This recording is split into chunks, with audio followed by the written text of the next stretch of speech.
आओ बाबू, कब से तरह के हम चरावत नहीं कुछ चरलो हक ना भर पेट।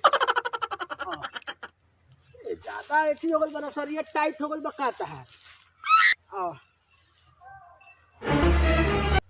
चलो चलो चलो बोले चलो साइड में होखा। ओह नो भयो रे का हो रे पकड़ी न खचरा अब तेही न जानत रे हमार जगना पकड़िया तो खोसी हमार पाठी हियो तो चोरत नहीं खे चरता हमार बढ़िया से आलो तो चीक आलो हम सब बेचे के कहते हैं ना बिकाइल हो बकरिया के। हां अब तेही न जानत रे भयो बेचबे कि ना बेचबे हम अपन तो खोसी ना बेचे सबसे तो बढ़िया कहते नहीं कि चल कनी के लेके पटना मेला में अहू जी बेच तो बच जाई हमरे खोसिया जाई। हां जोने 2-4 हजार बेसी मिल जाई ना तो हम अपना खोसी के अलग रेट लगाएम अपना बकरी के अपन अलग रेट लगाइए भाई। तो भाइयों नया बिजनेस कर जाओ कोनो। अब कौन बिजनेस बारे यार बहुत तरह के बाटे खोसी पकड़ी चरेला से धर्म करम चली तो कोनो दिमाग में ऐसा आइडिया आइल हो। एक से एक आइडिया बा बताओ तब न हम जानम यार। अरे तो चलो उठो साचो हां चल भाई माल भारी महामारी। अच्छा 1 रुपया लगाओ 100 रुपया पाओ चल भाई चल समझन बारे काम इससे बढ़िया बाटे काम कौन काम रे यार। अरे यार लेकिन बहुत डराते नहीं काहे डराते रे यार बोल हमरा से। रुपया तो बा जितना दिन जियल जाए उतना रुपया गिनल जाए। अच्छा लेकिन डर बहुत ज्यादा बा पकड़ा गिला के बाद आजीवन करवास के भी सजा बाटे 20 वर्ष भीतर से बाहर नहीं किया के। ओह नो कितना डर बा हमरा इहे डर बा लेकिन गलती काम कोनो करे के चाहत नहीं। सुन अगर रुपया आवे लगी नु मनी मनी तो कोनो डर नहीं खे रातों रात खरीद लिया। तो फिर चला देखल जाओ चल चलो। राह मोहब्बत में कुछ कड़ियां ऐसी होती है जो जुड़ने पर ही समझ में आती है। मुझे तुम्हारा आज भी इंतजार है। हेलो नमस्कार सर। नमस्कार नमस्कार। का भइल हमार कामवा ना होई। अच्छा अच्छा हम तोरा से कहले ना रानी कि 100 लीटर माल हमारा लस्ता हो गई बा। माल डिलीवरी कब करी सुन माल डिलीवरी कब होई। रौरा जब कहीं तब हम लेके हाजिर हो जाता नहीं। कहाँ आवे के बा कहीं सुन हमरा पूरा कोश चाहिए। पहले बात सुन ऐसा समय में लेके आई है कि आगे पीछे कोनो प्रशासन ना हो के 4 बजे भोर में लेके आओ।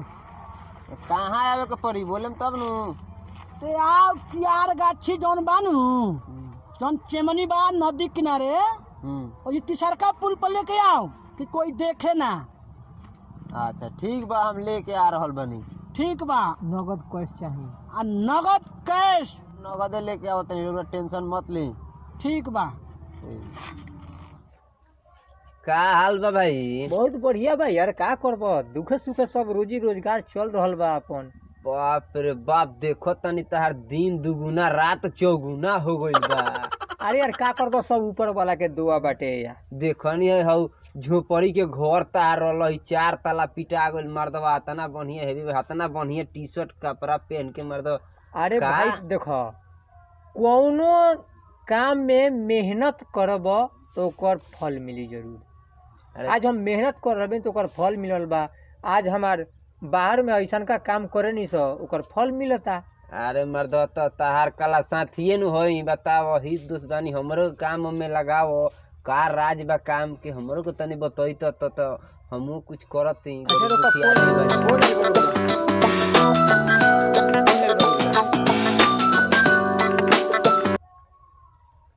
हेलो हाँ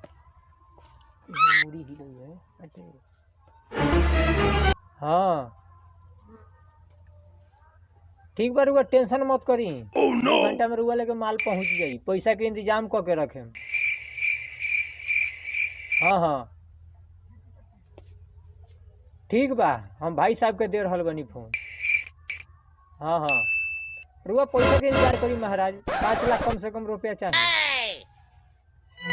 माल भी ज्यादा बा तो रकम भी कम बा थोड़ी। रकम नगद चाहिए।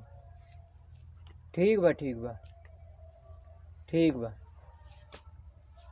बड़ा डील आवता जी रौरा लोग इनकी। सब कंपनी के फोन आ रहल बाटे। ई सब कंपनी में जना कंपनी से हम बानी कंपनी के भैया बारन एकर मेन मेंबर। ओहो वैसे काम करे के हुई तो तू रह सकला, लेकिन अभी ना, अभी 2 साल इंतजार कर।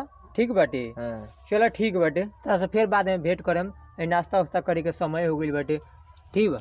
ठीक बा, माने हमरो के तनी रखता लोग तो मेरा बड़ा उपकार ना होई। बहुत बढ़िया बाटे, बहुत बढ़िया बा। ठीक।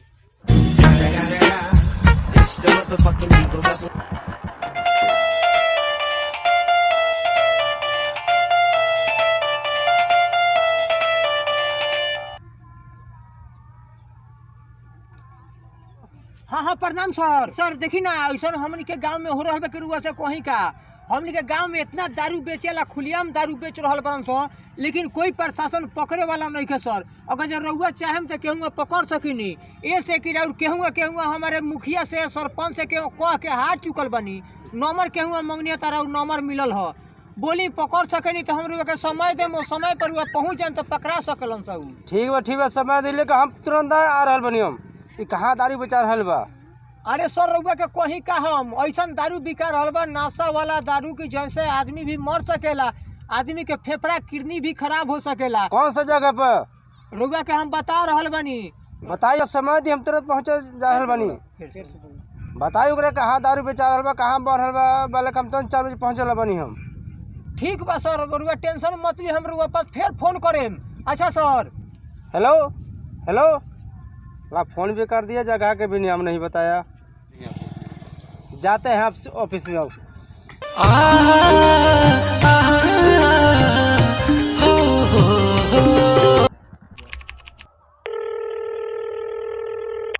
हेलो। हाँ हेलो। अरे तू कहाँ बड़ा यार? माल ले जाए कि ना ले जाए? 10 घंटा से हम खड़ा नहीं का, पुलिस पकड़ ली तब का भाई रे बोल। अभी ले माल लेके ना गल ना लेके आई ना। हम अभी आ रहल बनी, वही जरा तो अभी आओ तनी हम। हाँ कर रहल बड़ा बेकार में, तू फंसावे के चक्कर में काहे को डीलिंग कइल है यार? तू झूठ मूठ बोल बोल का भाई रे। अभी ले अइलन सन उ ना आइलन सन ना, तो मान लेके चलो तो रह दो। कनी काहे के डीलिंग कइल तू कनी के माल? तो एक काम कर, जब नहीं खस धोखा कर दलन सन, उठा माल चल घरे भाग, ना तो कोनो दिक्कत हो जाई तो फिर बाद में परेशानी हो जाई। उठाओ माल, उठाओ चल। माल उठा जल्दी। सर यही है, देखो अब दारू बेच रहा है, एकदम यही सा दारू बेच रहा है। देखिए रखा है। कोई बात नहीं है सर। क्या है इसमें? नहीं ये एकदम अरे देखिए यार, भाग रहा है, ये भाग रहा है। देखिए पकड़िए इसको, पकड़िए ले चलिए। अरे सब सर, जेल में ले चलिए। इसके चक्कर में ले चलिए, दारू है सर, दारू है? सबको ले चलिए। कौन कौन सबको इसमें है साथ में? हाँ, लेके चलिए। ये भी है। चलो चलो चलो, जाता नहीं है। हम मंटू कमाल रुआ लोग के सेवा आज से न बहुत दिन से दे रहल बानी। देखिए रुआ लोग हमार अगर ये वीडियो रुआ लोग के अच्छा लगी तो रुआ लोग लाइक करें, लोग शेयर करें, लोग सब्सक्राइब करें, लोग और कमेंट में बताएं लोग कि हमारा वीडियो कैसा लागल। देखिए ये जौन अनलीगल काम हो रहल बा, ये अनलीगल काम पर हम ये वीडियो बनीले बनी। रुआ लोग के अच्छा लागल हुई तो कमेंट में बताएं लोग। आज शराबबंदी ये बिहार से का हमनी के पूरा भारत से भी बंद हो जाओ तो बहुत अति सुंदर के बात बाटे। जय बिहार, जय बिहारी।